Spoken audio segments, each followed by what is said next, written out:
আসসালামু আলাইকুম, সবাই কেমন আছেন? আশা করছি আল্লাহর অশেষ রহমতে সবাই অনেক ভালো আছেন। আলহামদুলিল্লাহ, আমিও আমার পরিবারের সকলে অনেক ভালো আছি।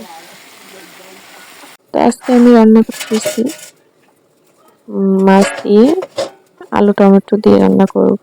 আর এখানে 5 কেজি টমেটো নিয়েছি, সেই টমেটোগুলো আমি কেটে একটু সিদ্ধ করে ফ্রিজে ফ্রোজেন করার জন্য রাখবো। তো আমি তরকারিটা তো কষিয়ে নিয়েছি, মাছ কষিয়ে তরকারি কষিয়ে নিয়েছি, আর তরকারিতে দেওয়ার জন্য কয়টা টমেটো আবার কেটে নিলাম। নিয়ে এখন আমি টমেটোগুলি তরকারিতে দিয়ে দিব। আর এই যে দেখেন, আলুটা কিন্তু সিদ্ধ হয়ে গেছে, আমি যে কষিয়ে রাখছি।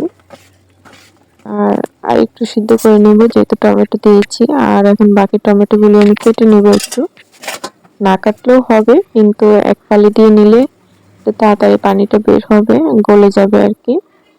এই জন্য একটু কেটে নিচ্ছি, যেহেতু ছোট টমেটো, দেশি টমেটো, এটা বেশি একটা সময় লাগবে না সিদ্ধ হতে।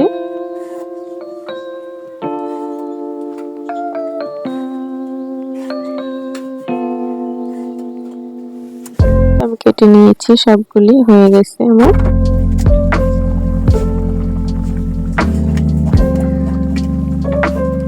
এদিকে আমার আলুটা সিদ্ধ হয়ে গেছে, তো চামচ দিয়ে আমি একটু ভেঙে দিলাম, মানে আস্তে আস্তে থাকলে ভালো লাগে না, একটু ভেঙে দিলে ঘন হয়, আলুটা ভালো লাগে। আর যে মাছটা আমি কষিয়ে রাখলাম, সেই মাছটাও দিয়ে দিয়েছি। আর এটা দিয়ে, মাছটা দিয়ে আমি আর একটু সময় রাখবো চুলার উপরে, তারপর আমি নামিয়ে নেব। তরকারি কিন্তু আমার হয়ে গেছে। আর এই মাছগুলি হচ্ছে কালকে যে জাল দিয়ে ধরছিল আপুরা, আপনারা তো দেখেছেন, সেই মাছগুলি, যেটা আমি ফ্রিজে রেখেছিলাম।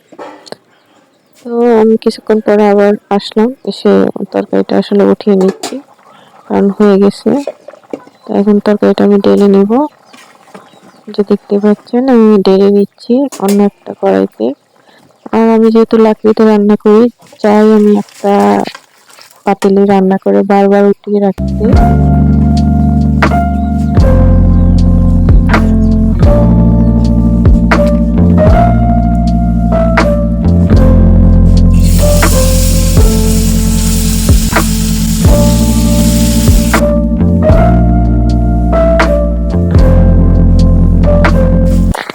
এদিকে দেখুন, তরকারিটা কিন্তু হয়ে গেছে। তো তরকারিটা আমি নামিয়ে নিয়েছি। আর এখানে কই মাছ 3 পিস আমি একটু ভেজে নিচ্ছি মাছের ভর্তা বানানোর জন্য। তো আর এখানে যে মরিচ, যে মরিচ আমি ফ্রিজে রেখেছিলাম ফ্রোজিং করে, সেখান থেকে কটা মরিচ নামিয়ে নিলাম ভেজে ভর্তা করবো এই জন্য। তো আমার মাছটা কিন্তু প্রায় ভাজা শেষ, এখন আমি উঠিয়ে নিচ্ছি। আর এখানে মরিচটা একটু ভালো করে ভেজে নিব। তো মরিচটাও ভাজা শেষ, উঠিয়ে ফেলছি। আর যে কড়াইতে আমি তরকারি রান্না করেছিলাম, সেই কড়াইটার মধ্যে আমি টমেটোগুলো সিদ্ধ বসিয়ে দিচ্ছি চুলার মধ্যে। এটা এখানে এভাবে থেকে যাবে। আর ভর্তা বানানোর জন্য আমি চলে গেলাম পাটাতে।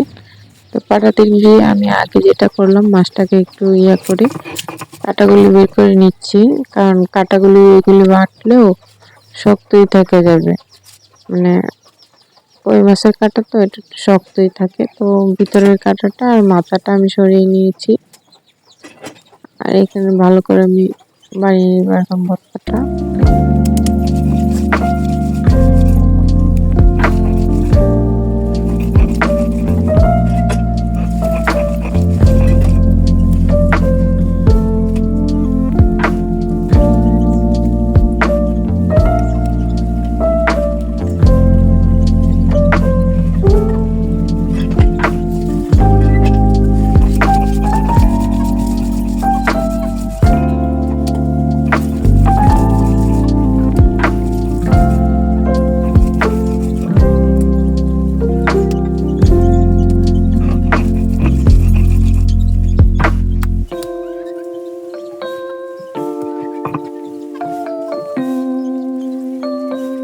এখন এখানে আমার ভর্তা বানানো শেষ।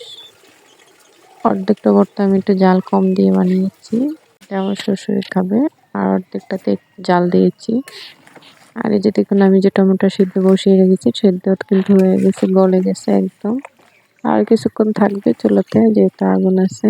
তারপর আমি এগুলি ঠান্ডা করে ফ্রিজ করে নেব আর